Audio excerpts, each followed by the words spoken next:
Hello everybody. Today what we're going to look at here is a standard mortise lock, which you'd commonly find in commercial applications or schools, apartments and shops and stuff along those lines. Now on certain applications the lock might get removed and it might not be reinstalled. Let's just say that this was on maybe a door and you don't want the lock in there anymore, for example. Okay, so you might remove this lock and for some reason you might not put it back in. So rather than leave holes in the door, so what you can do is you can use a filler kit. All right, and I'll show you this show you what's involved here. So this is a filler kit. This will allow you to fill in the holes for where the lock used to sit in the door. So in this kit we have two blank furniture plates here. We have a blank striker plate and a blank face plate. So what these will basically go in the same place of where these used to sit. So you got your blank striker plate here. This would go in the place where this used to sit. As you can see here, it's exactly the same footprint, as you can see, and it will go in the exact same place. That's your striker plate, blank striker plate. And then you have this plate. This will go in the hole or the cavity in the side of the door where this lock body used to sit, just like that.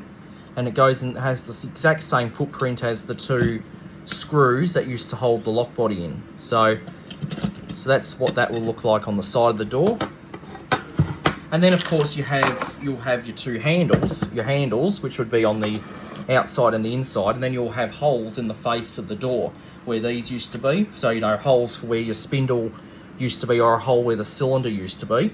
What you can do to cover up those holes is you can use these two blank furniture plates right here. So these two plates here are made by Lockwood. These are made by BDS. So that's just what I came up with this kit. Now you can purchase these from any locksmith. So if you have a lock in your door that you're removing, like a mortise lock just like this one here, and you're not using it anymore, you don't want to put the lock back in. So rather than leave holes in the door and the door frame, you can simply use these plates to close off the holes. So it's easier to use these than what it is to use filler and putty. So, and rather than leave a hole in the door by a lock that's no longer there, you can simply just use these to plug the holes. It'll make it look nice. You'll have a nice finish on your door, in the side of the door, a nice finish on your door frame, and nice finish on the faces of the door on both sides. So these plates here, this one here is a 1907, this one here is an 1807.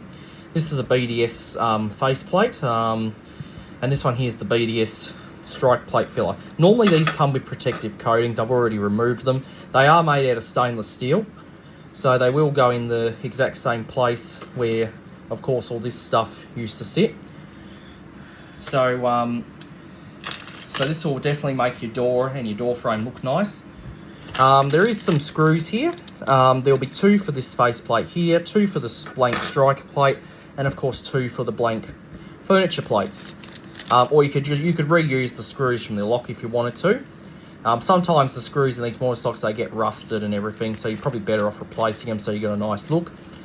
So as you can see, this is where the striker plate used to be. You can see there is a big hole there. So if you just took this off, you'd be left with a big hole in the frame, and that wouldn't look very nice. So you can simply just put this blank striker plate in. As you can see, it has no latch cut out there. You put this in, you secure it with the two screws that held this in, and this will, of course, and then you'll have a nice look on your door frame. As you can see there, exactly the same. Now it does have a lip on here. I've already cut the lip. It did have a curved part, but you can cut this down, okay, depending on the thickness of the frame.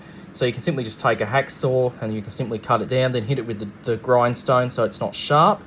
Then you simply just put this in the frame, secure it with the two screws, and you'll be left with just this blank plate in the frame. So that's what you would see, and you can get these powder coated as well. So if you want matte black, you can definitely do that. You can get them nickel plated, chrome plated, and all that, and all of that. So that's the striker plate. And for the lock body here, what you would do is you simply remove this lock from the door, and once you do that, you put this plate in the side of the door and secure it with the 2 screws. And then on the side of the door, this is all you'll see. It's just a blank plate in the side of the door. Now these can scratch, but that's probably because I took the protective coating off.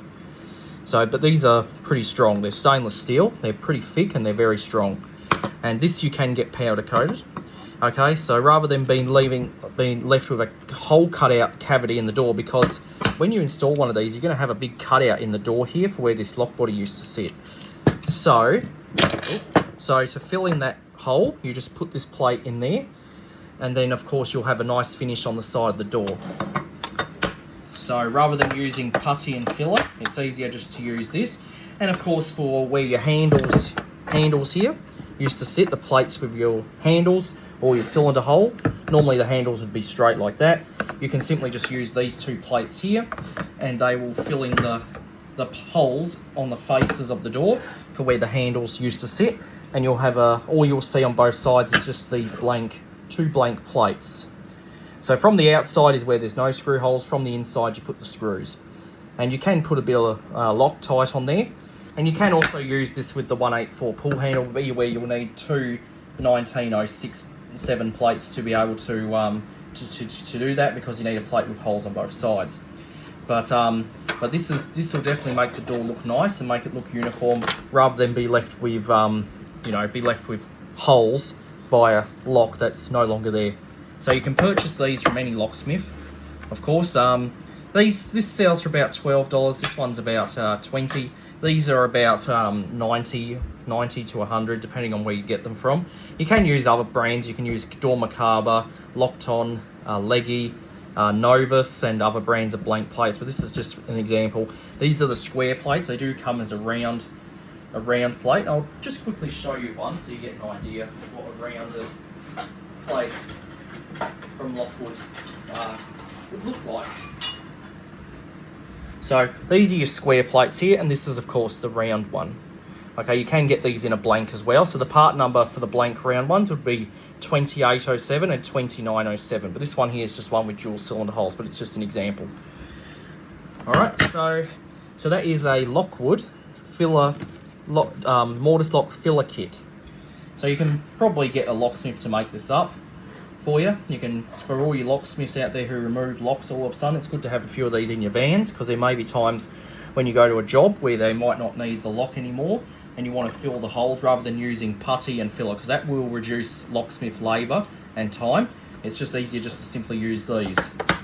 So you just simply screw them in and away you go. So here's some of the screws. I'll show you what they'll look like with the screws installed. So when you install this faceplate on the side, you'll see just that with the 2 screws, and as you can see, they look quite nice. That's what you'd see. So from the side, on the side of the door, and the striker plate once again will be the same. So you put those in there, and that's what you'd see, just a blank plate there. So no latch cut out. And then of course for your on the door itself, you'll have these this blank plate furniture, and that's what you'd see from the inside, just this plate with the 2 screws. Okay, or it might be on the outside if you're using the 184 pull handle on the inside. So this is a very good kit. It is very good because it's easy to use, and it's fairly inexpensive. Well, these Lockwood plates are not cheap, and unfortunately there's been a price increase on all these. These are all increased by $6 since the 1st of February 2026, which is a big problem because unfortunately price gouging's become a huge problem these days around the world. But these are just what the plates would look like. You can get them, like I said, in square shape, or of course a round shape, so you can have a nice look on your door on both the inside and the outside, where the handles used to sit, of course where the lock body used to sit on the side of the door, and where the striker plate used to sit on the frame. So now you'll have a nice look on your door with these plates, rather than be left with holes in the door by a lock that's no longer there. So all of these are the standard footprint. They'll basically just go in the same place where all this used to sit. If you had rose handles, all you have to do to fit this is just drill 2 holes at the top and the bottom. Then you can put these 2 blank plates on, and then you'll be left with a nice look. Okay, so that is a mortise lock filler kit. So hopefully this will be good. It'll definitely reduce locksmith labour with putty and everything. So it's recommended that most locksmiths should carry kits like this in their shop and in their van. So you can simply just make this kit up. You can simply just take 2 blank lockwood plates like this, a BDS side filler plate and a BDS striker plate. Put them all in a box, and then you'll have a kit. Okay, hope you enjoyed, and that'll be it.